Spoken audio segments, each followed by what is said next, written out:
Donc jusqu'ici, tout va bien. L'idée, c'est que même quand on est dans un autre pays et tout ça, on voyage, on doit pouvoir avoir son truc à portée de main. Alors ça va vous aider, ça aussi, quand vous n'arrivez plus à respirer, quand la respiration par le nez ne se fait plus. Voilà. C'est très important de respirer par le nez. Comme dit notre prof de yoga dans l'association. Donc le nez, c'était pour respirer, la bouche pour manger. Pour parler aussi. Mais en fait, en principe, on respire par le nez. Donc si vous n'arrivez plus à respirer par le nez, ça ne va pas, il faut vraiment déboucher ça. Donc netipote. Vous pouvez faire un netipote aussi quand vous avez de l'allergie. Parce que ça va nettoyer, parce qu'on attrape les pollens comme ça qui sont dans l'air, on commence à faire les crises d'allergie et tout ça. Ou comme, quand c'est sur la peau, on a intérêt, si on commence à faire un rhume des foies et compagnie, à aller se prendre une douche aussi. Enlever tout sur les cheveux, laver les cheveux, tout ça, parce que vous, voilà, changer les habits, parce que vous avez pris les pollens et les trucs sur vos vêtements. Et donc, le nez, par contre aussi, se nettoyer vraiment le nez, c'est faire un étipote. Alors, donc, en plus, on dit que le nez, si vous voulez, ça calme aussi. Autre avantage du étipote, calmer les esprits. Il y a des soins qui se font au niveau du nez aussi dans la médecine traditionnelle indienne, où on met aussi des gouttes à base de ghee. Parce que, effectivement, même pour quelqu'un qui n'accède pas aux zen et compagnie, je sais pas, pour se calmer les esprits, même juste pour cette personne, faire un étipote, ça peut déjà l'apaiser. Parce que là, le nez, on communique avec le cerveau ici. On a des petits filaments qui sortent du nez, qui font une communication entre les deux. Oui, bien sûr, ça peut aider pour les migraines, parce qu'évidemment, parce que les migraines, l'un des grands pouvoirs de migraine, on va dire, de céphalée, c'est aussi tout ce qui est bouché au niveau des voies respiratoires, tout ça. Donc forcément, et puis les migraines, parce que si on a les sinus aussi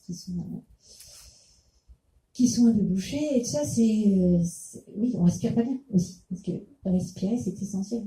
Le prana, on peut faire des exercices de yoga sur la respiration, pranayama, tout ça, c'est aussi très utile. Et souvent, ça fait qu'on a le nez qui respire mieux. Alors moi, je fais beaucoup de yoga, finalement, j'ai rarement besoin de faire un étipote. J'en fais presque plus, des étipotes. Faut vraiment que... Parce que, par ailleurs, tout le temps, j'ai le nez qui respire, je fais des exercices et ça. Et quand vous faites un peu de pratique de yoga ou de qigong aussi. Alors ensuite, qu'est-ce qu'on va faire? Donc cette eau, oui, elle est important qu'elle soit à 37 degrés, donc on va la prendre au robinet. Alors nous, on a de la chance ici en France parce qu'on peut avoir une eau stérile au robinet. Mais si vous êtes dans un pays où c'est pas le cas, vous allez la faire bouillir. D'accord? C'est important. Vous n'allez pas balancer une eau qui n'est pas stérile dans votre nez et dans vos sinus. Puisque, ok. Et si vraiment vous avez une grosse infection, pourquoi pas la faire bouillir aussi.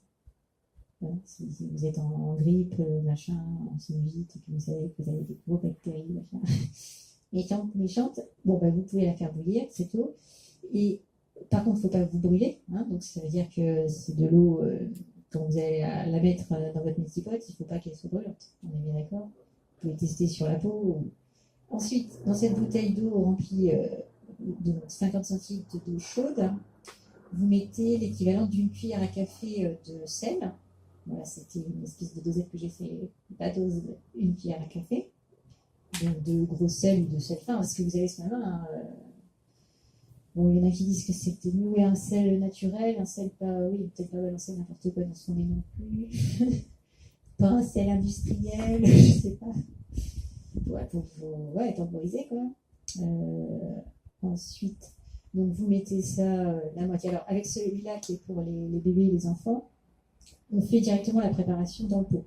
Voilà, c'est un système comme ça spécial. Et après, vous prenez vous mettez au-dessus du lavabo.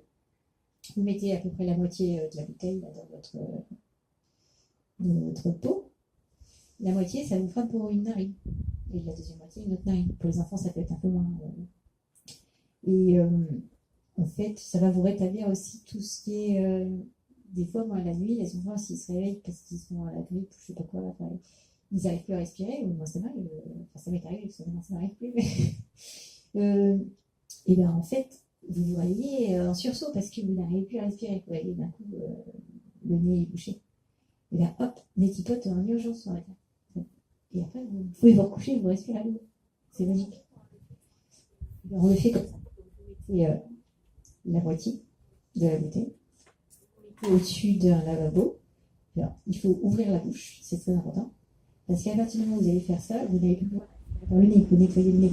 Donc, on pense bien ouvrir la bouche. Donc, vous devez pouvoir parler en même temps. On se penche un petit peu comme ceci. On va, comme on penche la tête, on va mettre la théière, le bout du netipote plus exactement, dans la narine, complètement. Donc, voilà. Et après, il se passe qu'en fait, vous attendez, et vous vous dites, mais où va toute cette eau? Il ne se passe rien. Vous êtes là, et bon, si c'est bouché, des fois, c'est bon. Et au bout d'un moment, en fait, où elle va-t-elle? Elle va dans toutes les sinus. Et au bout d'un moment, vous allez voir, ça va sortir de l'autre côté. Alors, j'ai mis une vidéo aussi en ligne. On voit un petit peu le netipote. Ça fait pas mal. Non, non. Alors, au début, ça peut être un peu surprenant. C'est un petit peu, vous avez l'impression c'est comme un petit peu à la piscine, de prendre de l'eau dans le nez, vous voyez. Enfin, donc au début, il faut s'habituer un petit peu, hein, les premières fois, mais il n'y a pas de raison que ça passe mal. Et si c'est vraiment le nez bouché, des fois ça passe pas. Vous êtes la première narine, donc ça ne passe pas, mais vous avez quand même essayé. Alors, faites de l'autre côté, et normalement il y a une narine qui passe mieux, et après vous revenez de l'autre côté. Ça va être en plusieurs fois si vous avez vraiment le nez qui est bien encombré. Et après, ça va permettre d'évacuer. Vous allez voir des gros trucs qui sortent. Que vous allez vous dire, bah, ça, c'est des choses que vous n'auriez pas pu les enlever en vous mouchant, tout simplement. Et au contraire, c'est beaucoup moins agressif que de se moucher. Parce que quand vous vous mouchez beaucoup, après, c'est complètement irrité. Vous avez le nez qui saigne et tout ça. En fait c'est pas terrible. Parce que là, vous mettez comme du sérum physiologique, finalement, de l'eau à la température du corps, avec du sel. Donc, c'est pas agressif sur la muqueuse. Il n'y a pas le côté froid, agressif, il n'y a pas le côté tissu trop sec et tout ça. Après, vous aurez aussi le gui. Si vous avez la narine un peu, vous savez, irritée, vous mettez un peu de gui autour quand on est enrhumé. Ouais. Donc ça, vous faites un côté, après vous remettez l'autre proportion d'eau. Ouais, c'est ça, une demi-bouteille, un demi-litre, une cuillère à café de sel dans un demi-litre d'eau chaude. Chaude, stérilisée plus ou moins en fonction de si elle est stérile ou pas au niveau du robinet ou de la prise. Et bien ça,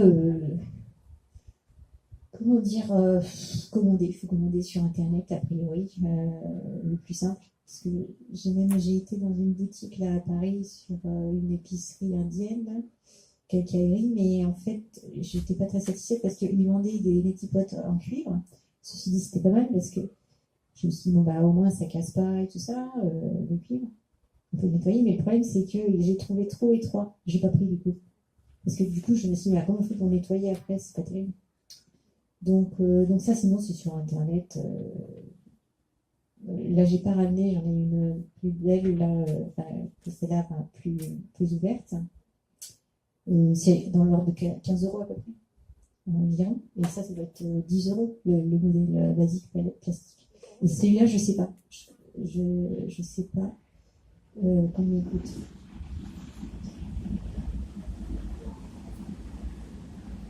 Ça dépend. Si c'est pour les enfants au voyage, l'idéal, non, c'est d'avoir un comme ceci, un peu plus ouvert sur le dessus, parce que celui-là, il est un peu fermé. Modèle théière, ça, c'est plus pour le quotidien. Et après, ça, c'est plus pour les enfants. Ou pour le voyage. Ouais.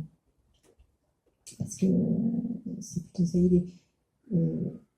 Quand vous avez rien d'autre, ça, c'est très bien. Mais ouais.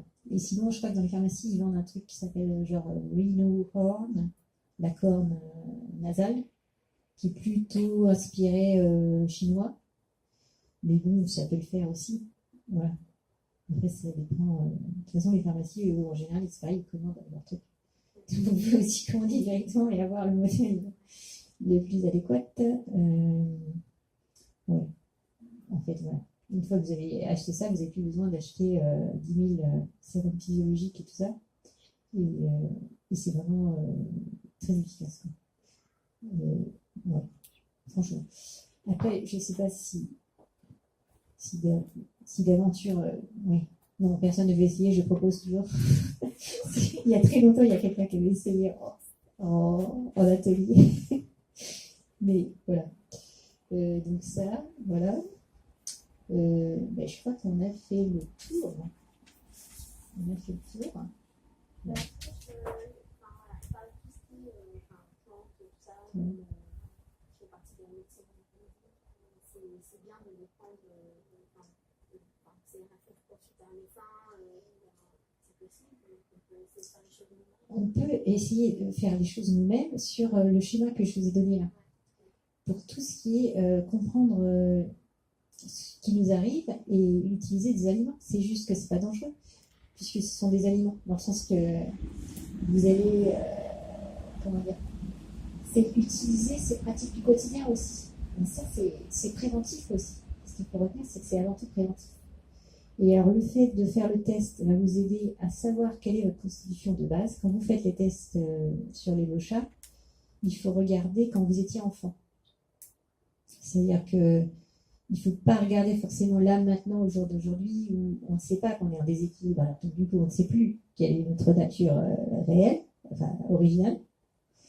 Il faut regarder la nature originelle quand on était enfant, si tant est qu'on était en bonne santé à ce moment-là. Enfin, je veux dire, en bonne santé, si tant est qu'on n'avait pas un déséquilibre particulier pendant l'enfance, quelque chose de particulier. Donc, parce que voilà, c'est plutôt les cheveux, comment ils sont, la constitution, elle est comment.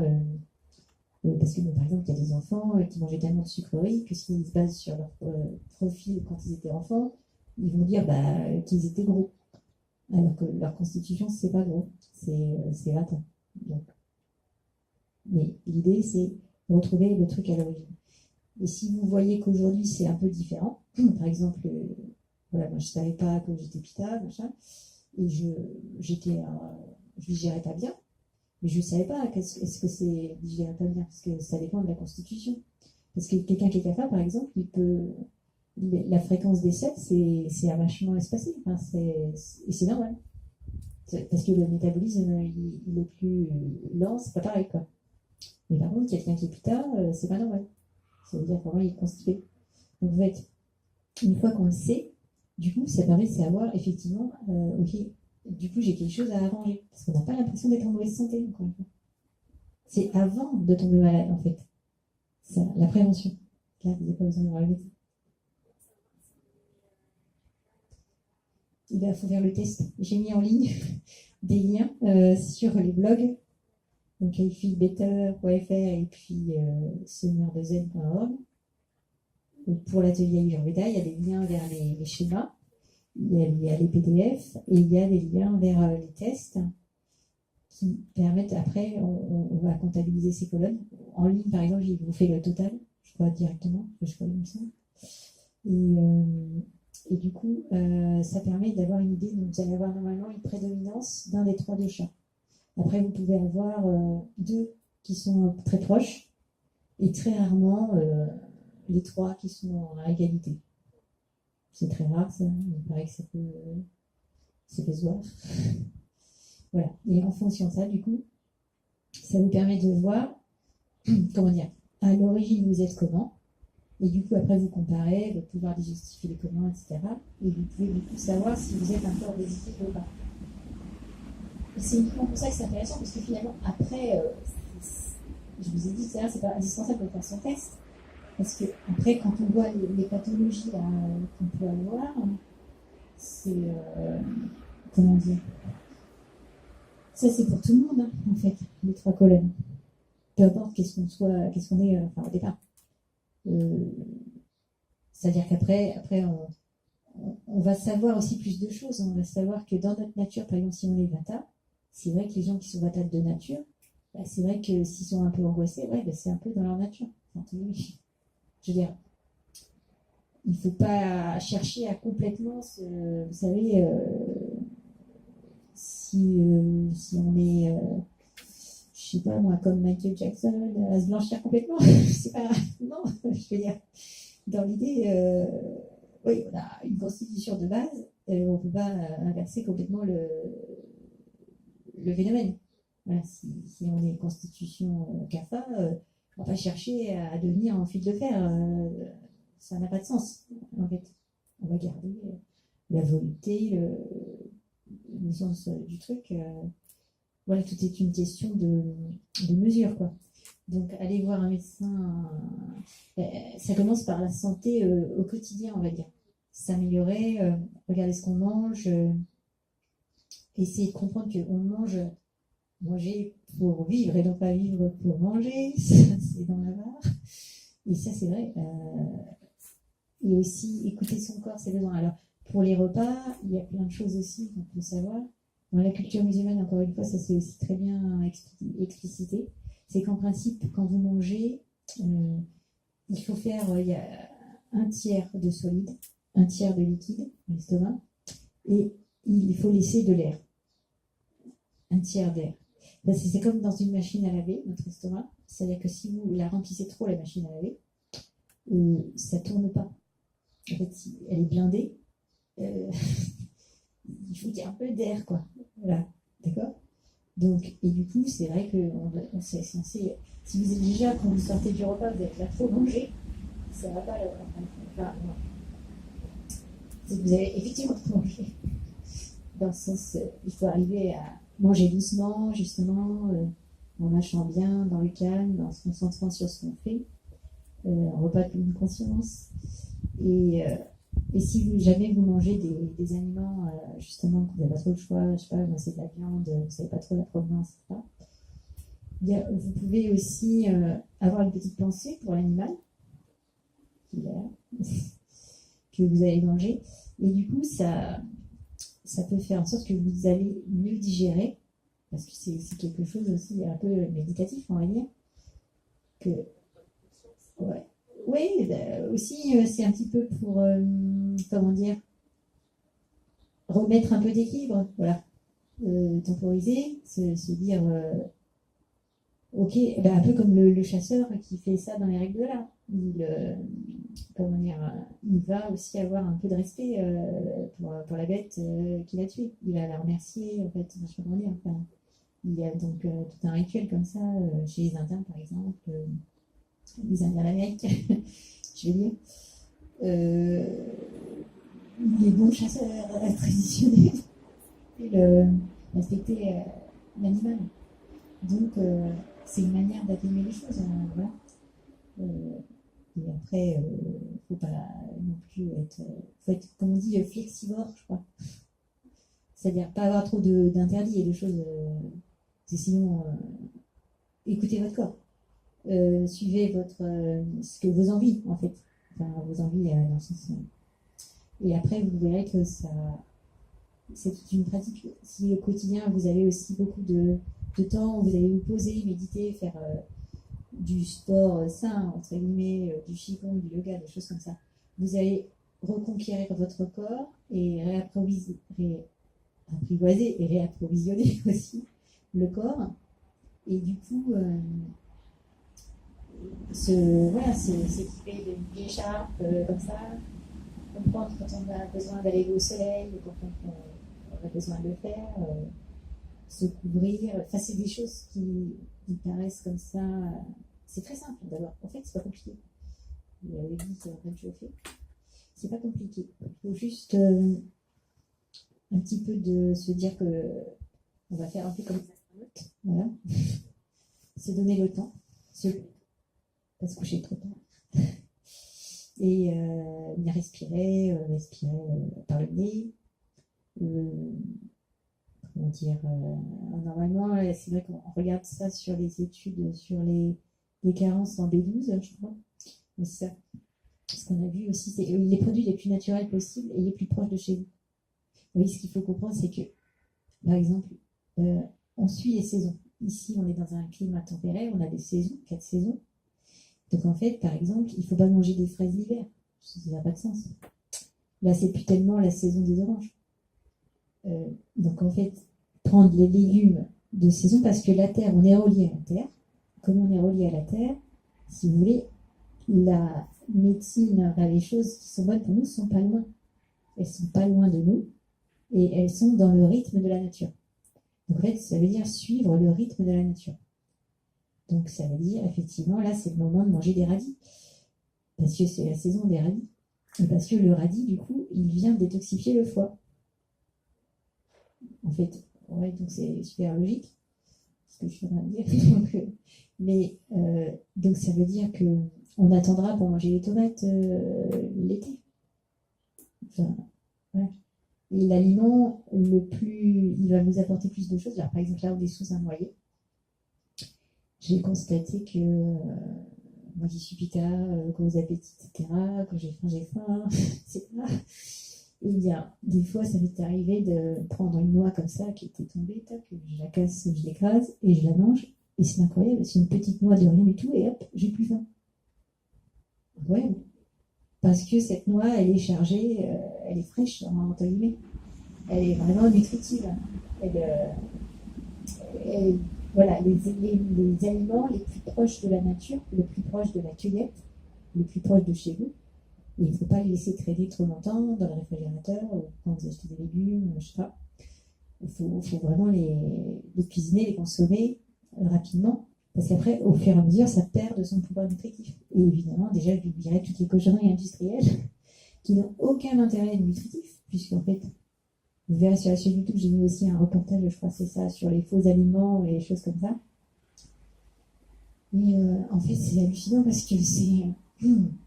Comment dire, on prend des substances de la nature, on les craque, on les coupe, ça enlève tout pouvoir nutritif. Avec ça, ils font des poudres.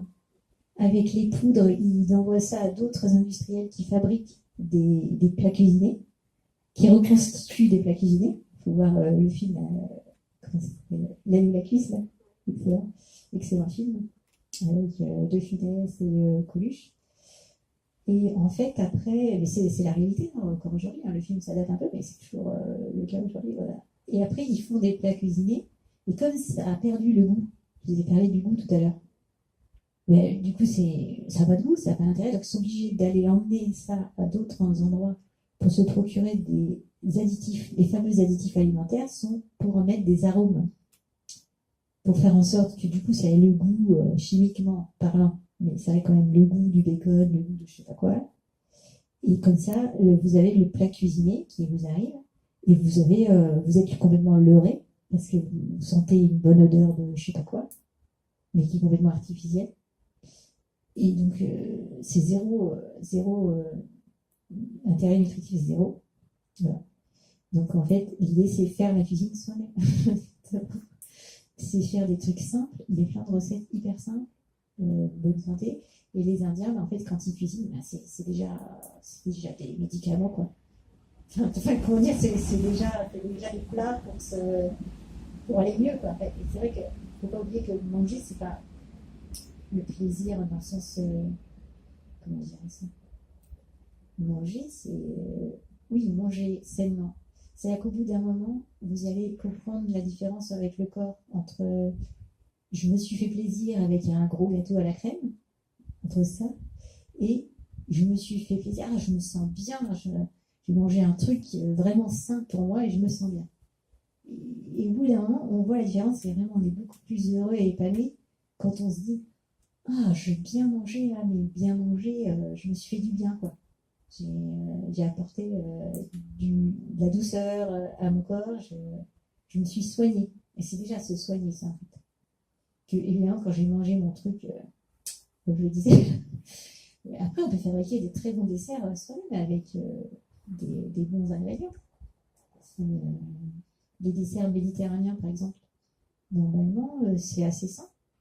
C'est fait à base d'amandes, de fruits secs, de miel, produits naturels, pas de sirop de glucose. Parce que des fois, maintenant, voilà, on trouve des choses un peu pas très sympathiques.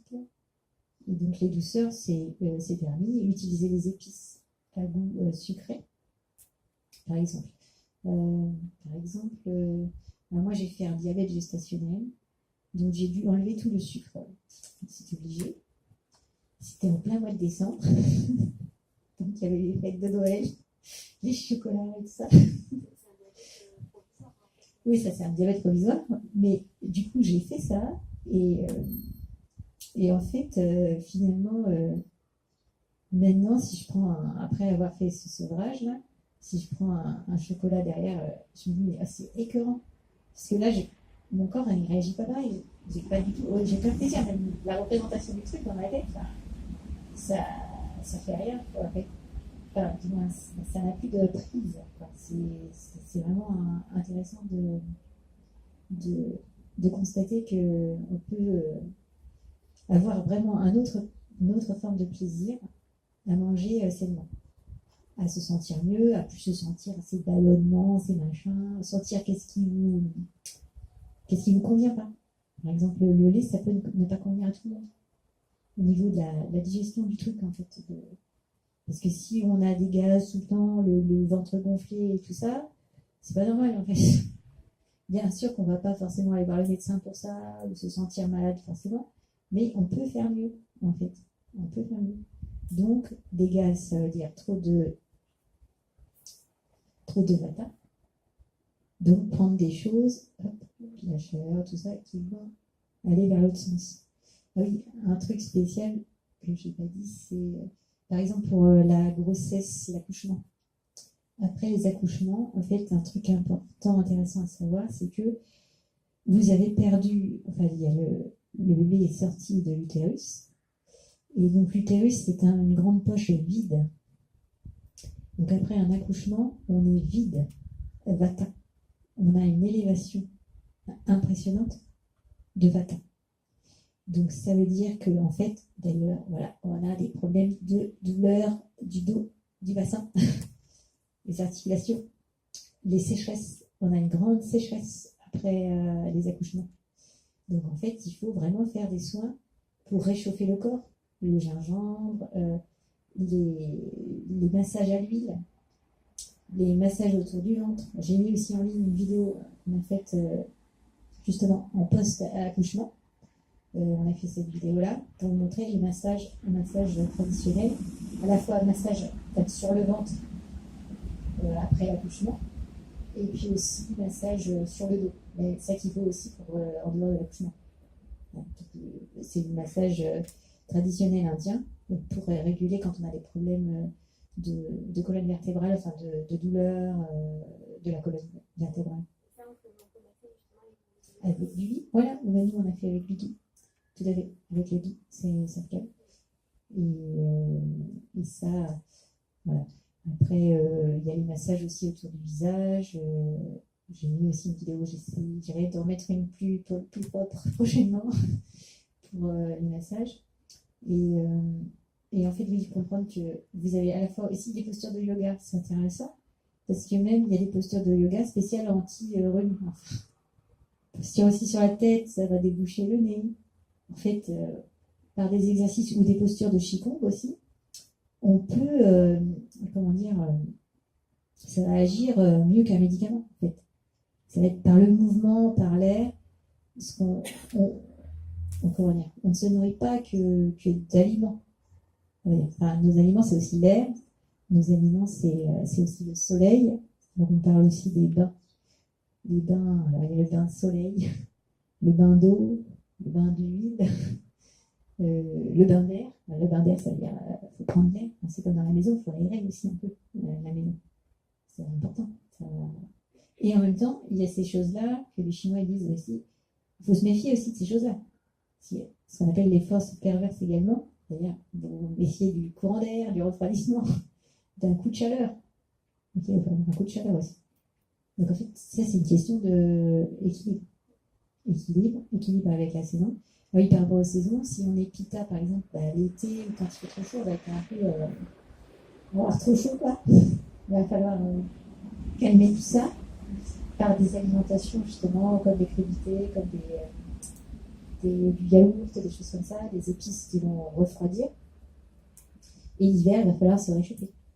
Et l'hiver, si vous voulez, l'hiver, un pitta va être plus confortable. Si son feu est bien réactivé, il va être confortable. Tandis que le vata ne va pas être confortable trop l'hiver parce qu'il va être trop froid, en gros. Et du coup, il va être plus à l'aise l'été. Mais ça, c'est aussi une question de le savoir parce que je rencontre des gens comme ça qui ne savent pas ce truc-là et puis qui disent qu'ils ont une maladie, etc. Mais non, en fait, c'est pas une maladie, mais si on le sait, en fait. on est moins inquiet. On se dit, ah ben d'accord, c'est normal, c'est ma nature en fait. Je vais juste rééquilibrer si ça me dérange, si j'ai par exemple, ok, je suis pita, mais je ne devrais pas avoir des ulcères à l'estomac. D'accord. Parce que si je suis pas pita, ça, il faut savoir qu'est-ce qui est bon pour vous. Alors j'ai pu voir effectivement en Inde, en discutant avec des amis, en allant au restaurant. Moi, je pensais que les Indiens, ils étaient tous à pouvoir manger des plats super épicés, là. Truc qui buvait le feu, là. Et en fait, moi, j'ai constaté, j'avais une amie là-bas, une Indienne, elle faisait comme moi, elle pleurait aussi, elle avait le nez qui coulait et tout ça. Et elle m'a dit, ouais, non, aussi. Ah, bah d'accord, je comprends, oui. Donc, toi, t'es pita aussi, d'accord, je comprends. Non, mais voilà. Ça veut dire que c'est juste, il faut le savoir. Et après, franchement, la prévention, essayer de mettre au quotidien les règles de routine, ça c'est très important. Et puis, suivez vos instincts, écoutez votre corps. Et vous allez voir, il y a des choses, on découvre, on comprend en fait. En dehors des livres. Moi j'ai lu des livres, mais après, l'autre chose, j'ai compris aussi en échangeant dans les ateliers, en discutant, ça. Ah, j'ai compris. Ah bah oui, pourquoi on dit que la colonne vertébrale, elle souffre parce que c'est un excès de vata. Oui, c'est parce qu'en fait, la colonne vertébrale, par des mouvements comme ça de torsion, en yoga, on peut faire ça, ça permet de la réhydrater. Donc ça, c'est un autre moyen à portée de main. Faire des torsions pour notre colonne vertébrale quand on commence à avoir mal ou tout simplement prévenir un petit peu le vieillissement, les choses comme ça en fait. Et pourquoi après la grossesse on a mal au dos? Pareil. Parce que justement, trop de sécheresse, trop de choses. Vous pouvez vous mettre au soleil, hein, mais je vois que. Profite du soleil. Voilà. Bon, je vais aller éteindre la petite vidéo.